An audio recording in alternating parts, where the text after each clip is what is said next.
Welcome to the Craft and Biz of Acting, the place to go to learn what they didn't teach you in acting school. When you're looking for the next step in your acting career, we've got you covered. With your host, monologue expert and founder of monologuestogo.com, Joyce Story. Hi, fellow thespians. We're here to explore the nuts and bolts of auditioning and performing. I'm your host, Joyce Story, and you are listening to The Craft and Biz of Acting. Today is our very first show, and I have a very special guest to go with our very first show. She is a true chameleon, and I call her a Renaissance woman, Talia Pura. Talia has lived in Santa Fe since 2016, relocated after a successful career as a stage and film actor, director, designer, writer, producer, and educator in Canada. Her plays, films, and aerial dance performances have been seen around the world.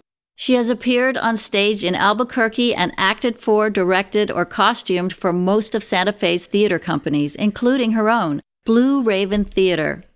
Talia initiated and organizes the annual Theater Walk Santa Fe through the board of Theater Santa Fe. She is the managing director of Warehouse 21's Black Box Theater.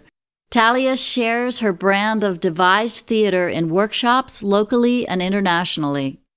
Aside from co-writing 75 Monologues Kids Will Love with me, she has published numerous plays, 2 drama teaching resource books, and a picture book. She maintains an annual short-term contract with the University of Winnipeg, where she taught theater for 15 years. You can learn more about her at www.taliapura.com.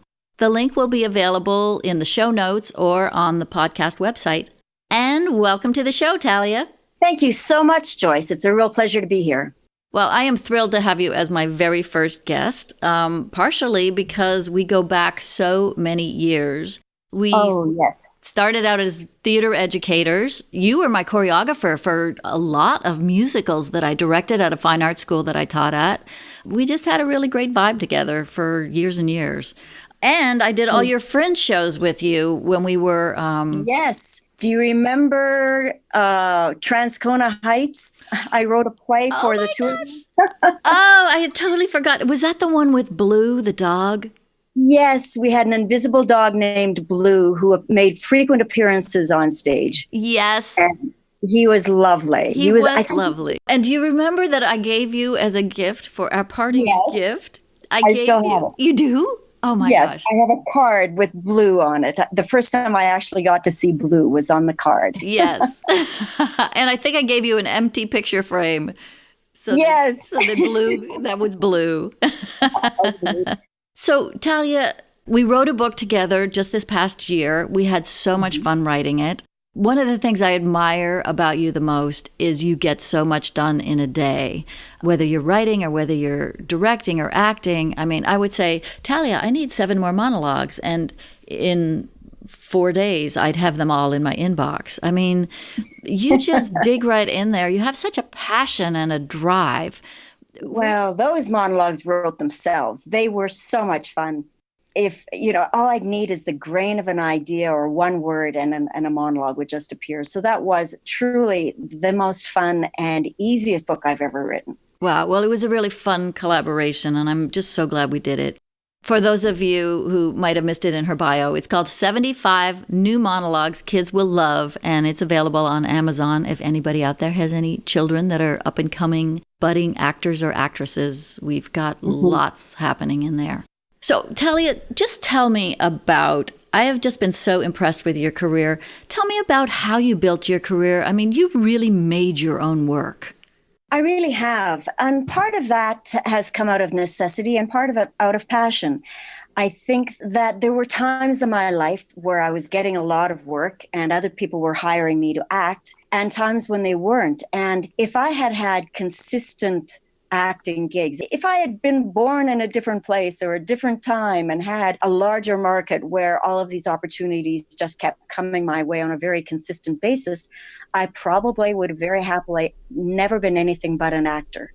And I always say that is still my very first passion. But because there are a few hours left in a day after you've done whatever prep you need to do for whatever show you're doing, I just naturally fill them with other aspects of the biz. I've sometimes used the line, everything in my life ends at a sewing machine. So even when I don't mean it to, I land up costume designing and constructing for numerous projects, so that's become a pretty reliable side for me by now. But then I started my life with a university training in interior design. I thought I was going to be an interior designer. And I finished half of that degree before switching to my original passion, which was always the theater.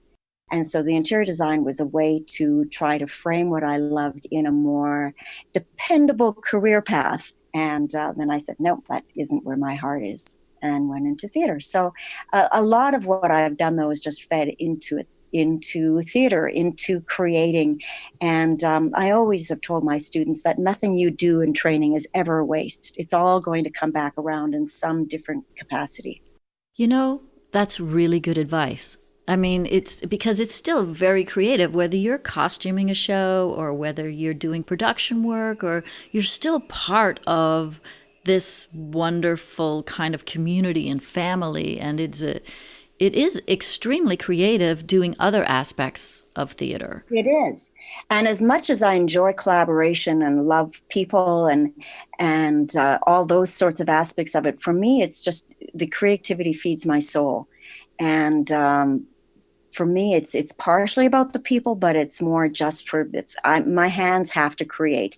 So my brain has to create, my body has to create, my voice has to, and my hands have to.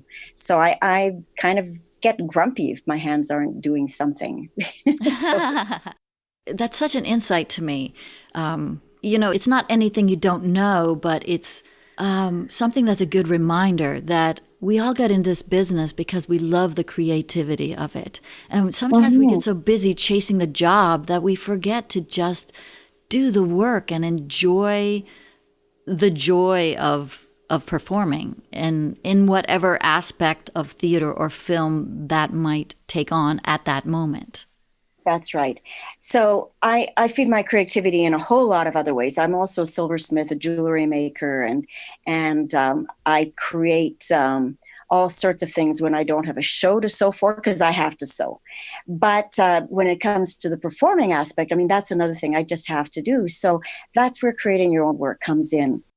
As wonderful it is to land a job after an audition, in between those fabulous highs, you have to keep doing it. You have to train for it, just as a sports star never stops training. You have to just do it. So then when you're creating your own work, whether you're writing monologues that you want to do, I mean, my writing, I would say, there were two aspects that started the writing process for me. One was that I wanted to create really fabulous roles for myself that I wasn't necessarily being offered. So I'll just write them, and then I get to do them. And the other reason I started writing is because at that point I was teaching. And I was teaching full-time as well as doing all sorts of creative projects. And my students needed work. And I didn't like what I was finding out there for students. And most well-written professional plays were not offering casts of thousands. They just professionally, you can't afford to hire that many actors. So most professional plays are going to stick to 5 or under, or maybe 6 or 7. So I wrote a version of Dracula that put everybody back. Oh, wow. And had 22 speaking roles, which is what I needed for that class size. So that's where the writing really began. In virtually the same year, I wrote that play with us and for my students. And then I started writing monologues for myself. So when you say that play with us, you mean... I mean the Transcona Heights. With Transcona Heights? Was that one of your first plays? If not the very first. I don't quite remember the order. In fact, a teacher named Phil McBurney and I co-wrote that play. Oh my That's gosh. how early it was. I didn't have the confidence to write on my own at that point. And I didn't know how to use a computer. Oh, funny. Oh my gosh. So I remember sitting beside him while I talked and he typed. Oh, wow. And that was a long time ago. Oh my gosh. But that was a really good play. I mean, we had a really, really good run with that show. Yeah. Wow. And since then, I mean, I've been so pleased. I just find writing so easy. I hate to say it that way because I feel for people who say, I've got writer's block. I don't know where this is going. I need another workshop on this. And I think, I'm feeling pretty good because, I can write something and I'll tweak it. but my original premise will remain. The script doesn't change all that terribly significantly from the first draft. Wow. Even after I've workshopped it and let other people play with it, it still doesn't change all that much. So, writing dialogue is what I love and what I'm good at. I chided myself for not being a novelist. If I was really going to be a serious writer, I ought to be pumping out a novel or 3. And I've done a few short stories. And once I did the exercise, just as an academic exercise, I took one of my favorite short plays that I'd written and turned it into a short story. And it was really a fun process. But I still keep getting drawn and sucked back into playwriting because it's still the form that I like the most. Even if I'm doing a one-woman show and it basically is 10 pages of prose, it's still, from a character perspective, it still is essentially dialogue, even though a lot of it is inner dialogue. Right. You taught me to write. You inspired me to write. I thought, well, if she can write a play, I can write a play. How hard can it be? And then I discovered it is hard. But I remember calling you and saying, Talia, how do you write dialogue? And you said, just write how they talk. And I thought, okay, I'll write how they talk. And I did. And that's, that was the most... Basically it. Yes. Basically the easiest, most freeing thing. But yes. I want to get back to something you said earlier.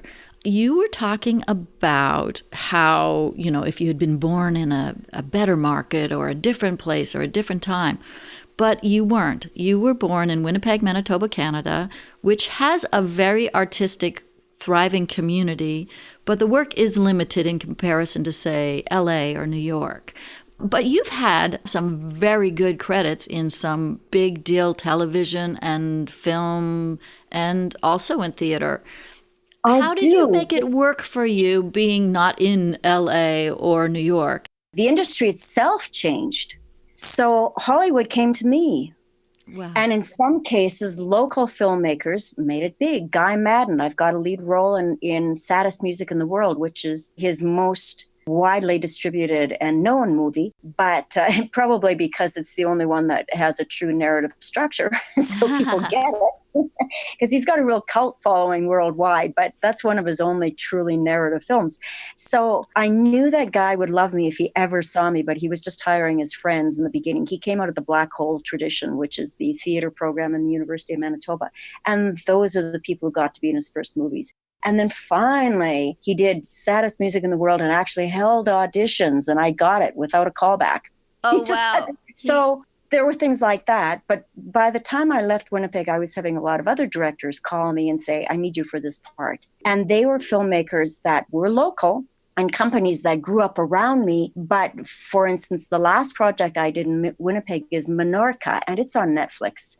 And I had a lead in that. So, things just sort of grew up around me too. And then Hollywood did come calling, and American Girl, it's a doll in a series, as you may know. The movies are kind of full-length commercials for the doll. So yes. I happened to do McKenna the gymnast, and I played her grandmother. You know how it is. You slap a gray wig on any woman, and she's somebody's grandma. I was playing Nia Vidaros, whose name I can never pronounce properly. I was playing her mother. She's 8 years younger than I am, but that's okay. Yeah. It's Hollywood, and the market is 11-year-old girls. Of course, I was a grandmother. So, it just, how did I make it work? You just never give up. Yeah. You never give up. Ever. And you say yes to every opportunity as long as it's not scuzzy or horrible. As long as it's reputable. You say yes to every opportunity until you get to the point where you can be picky. So I had summers, I said the summer of my 12-year-olds, where I made a whole bunch of independent movies with really young filmmakers. They weren't 12, but they felt like they were 12.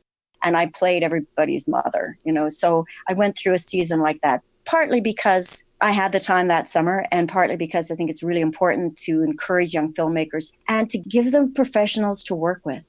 Young filmmakers really need to work with professionals. You got to get, as a filmmaker, you got to get out of the hiring your friends stage, just as Guy Madden got out of the hiring his friends stage. Right. All filmmakers pass through that. You got to get past it or you won't get anywhere, because working with professionals on screen makes an enormous difference to the project. And they get that. After they've had me or another professional on set once, they say, oh, okay, this was the only day when we actually got anything done. Thank you. Okay, I want to stop there for just a second so that we can hear from our sponsor, but we'll be right back. Looking for the perfect monologue that will nail your next audition? Need something right away? Need a fresh perspective? Monologues2go.com is your one-stop shop for audition material. We understand actors' needs because we've been in your shoes. We know the importance of finding the perfect piece that fits like it was made for you. Pick your favorite monologues and download them instantly. It's that easy. Think of us like a takeout menu, only a whole lot more fun. We're fresh, fast, hot, and delivered to you in seconds. Monologues2go.com. Original monologues that work. Okay, we're back with Talia Pura. I want to kind of really hone in on something that you just talked about, how there are creative people in every city or every town or wherever you are geographically. So even if you have great dreams of being an actor or an actress, you don't have to start out in LA or you don't have to start out in New York.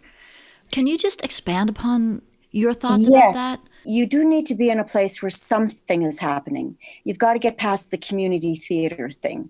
So wherever you've grown up, if there's really nothing happening that's of a high quality, you need to get yourself somewhere where that is the case and get some training. Go to a school that has a good reputation because that's where you're going to meet your fellow collaborators, your future collaborators. You're going to meet them in your training. So do try to do that.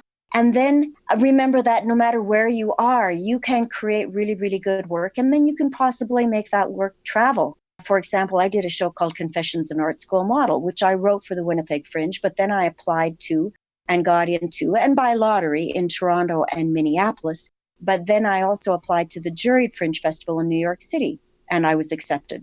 So you create work that people want to see, and then you put it out there. And see where it can take you. So I have performed in some places where it's considered important to perform. But for me, just doing the work and doing the work at the highest possible level of quality is what's important. And then see where it takes you.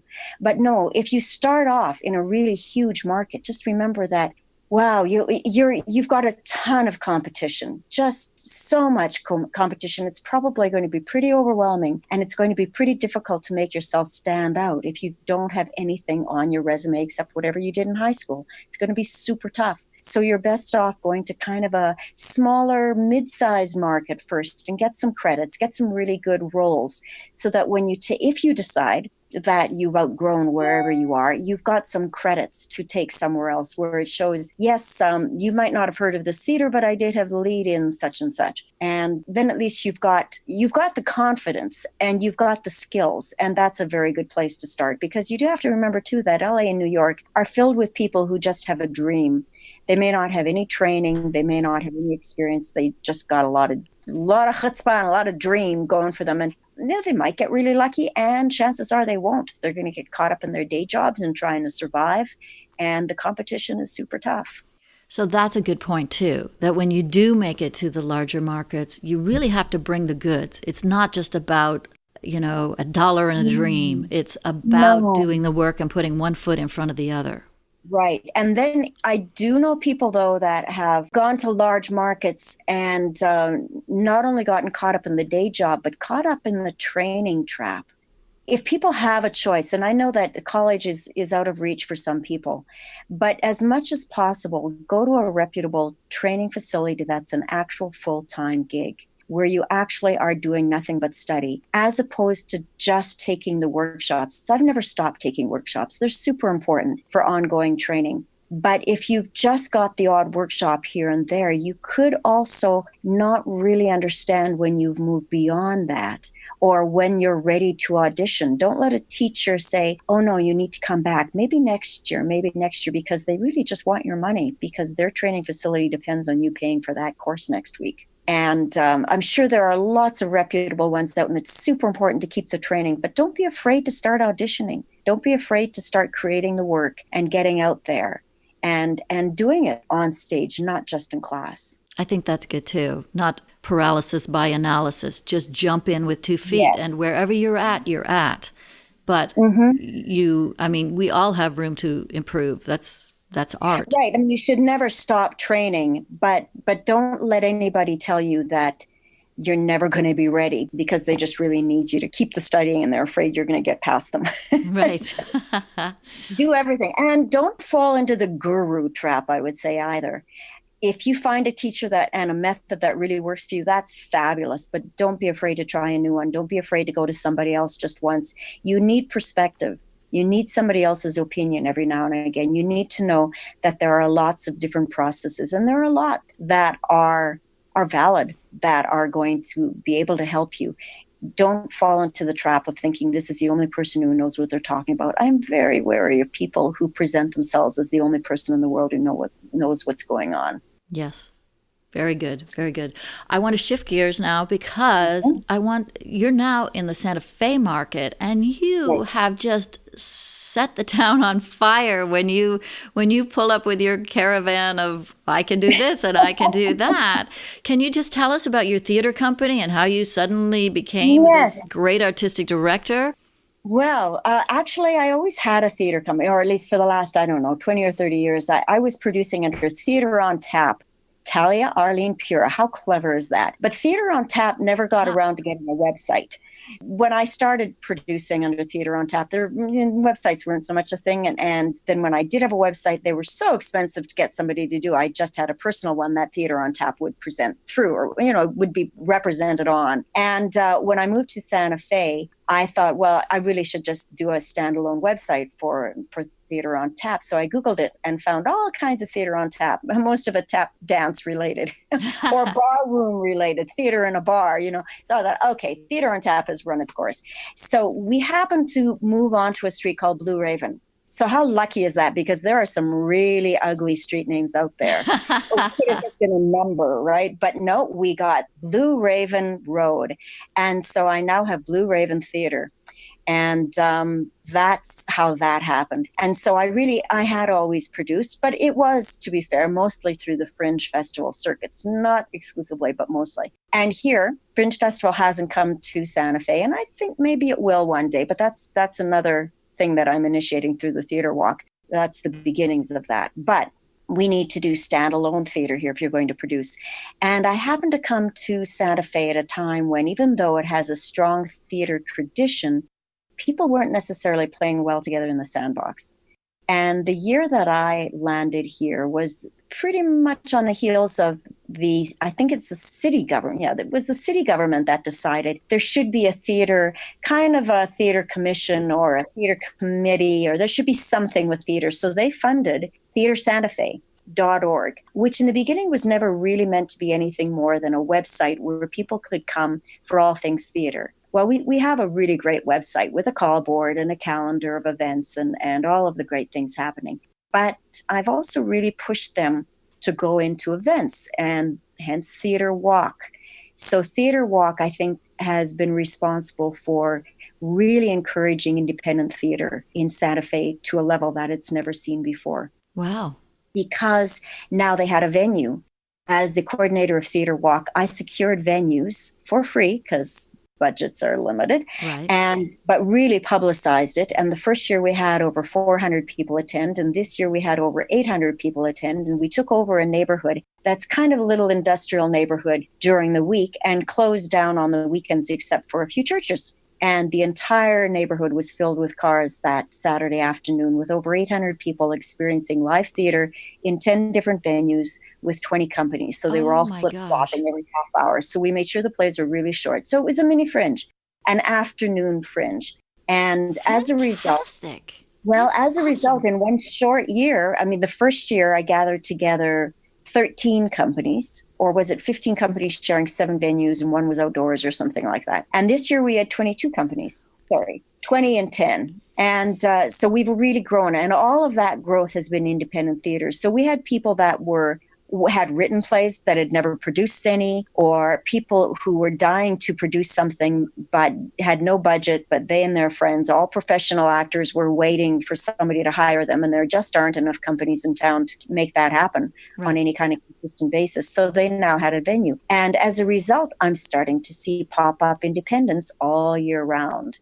You have mobilized a movement. You really have. You have, after all these years of all these creative people being there, you come to town and you just pulled all the little chickadees together and you created this just amazing made them all thing. play together nicely. And that was really, really gratifying. That first year I said, to my committee, if we get 5 people in the audience, it's still a success because we got all these companies to work together. That's never happened. And of course, over 400 people agreed with me. And this year we doubled that. And we'll keep doing that until we can finally have a real fringe festival. But a fringe festival takes an infrastructure that isn't there yet. We currently had 3 actual theaters in that neighborhood to act as anchors. And then the other 7 venues I had to find and create. Wow. And so we were relying on natural lighting. This was a full afternoon of theater, but we didn't have stage lighting in most of the venues. Oh, that's so smart to say, okay, well, we don't have lighting. Let's do it in the daytime. I mean, really, that's a real... Yeah, instead of the blackout curtains, just open the windows. Santa Fe in September is pretty much guaranteed to have sun.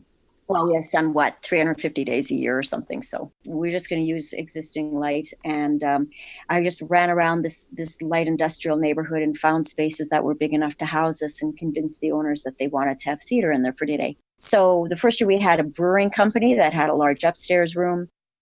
We had twice now, we've had a chocolate shop that happens to have a large enough space that we can do theater in there without interfering with their regular business. And it probably just smells so good when you walk in. Right. And they love us because they were a new business. And so we brought in people that had never known they were there. So it was a win-win all around. Wow. So that's kind of the basis of where I was going here. I did move into town with an awful lot of experience at producing and organizing. I ran a mentorship program for youth in the arts before I left Winnipeg, and that was a government-funded gig.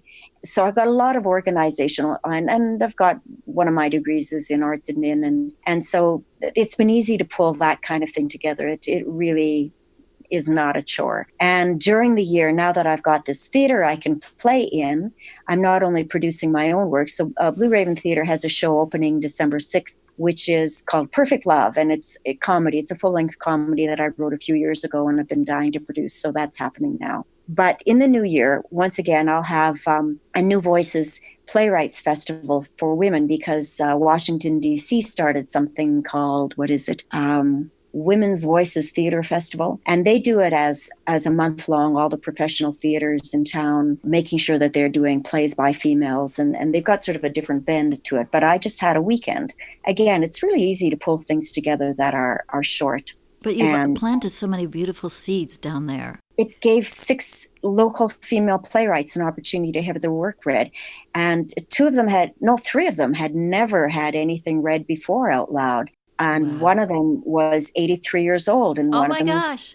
So we really just pulled in all these divergent voices. Yeah. So one was 83 and the other was how old? 16. Oh, fantastic. Fantastic. Yeah. And then everything and everybody in between. And I'll do it again, but I'll make sure I have a second festival that's also for men.